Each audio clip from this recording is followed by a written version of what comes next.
Tsiku namba 29. Kulowa mogonjetsa. Tamverani, tili nkupita ku Yerusalemu. Kumeneko zidzachitika zimene aneneri ananeneratu za Mwana wa Munthu. Adzaperekedwa kwa anthu a mitundu ina. Iye adzanyozedwa, adzamenyedwa, adzathidwa malovu, adzamkwapula ndi kuphedwa. Koma pa tsiku lachitatu adzauka.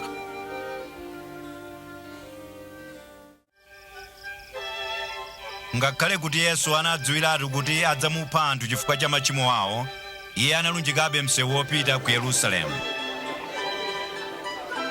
Anthu ambiri anali kukondwera atamuona ndipo anafuwula kuti ndiye mfumu yathu.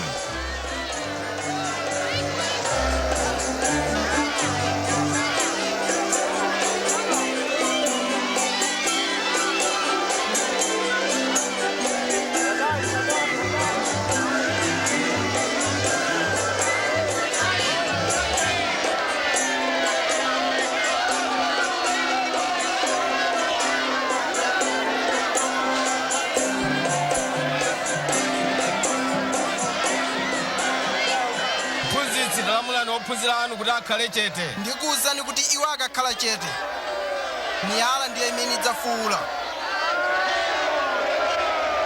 Tendere ulemerero moyo.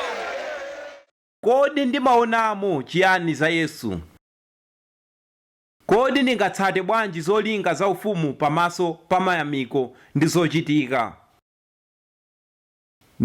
Ndikanadziwa kuti ndimwalira mu Sabata ikubwera, ndikanamaliza bwino bwanji?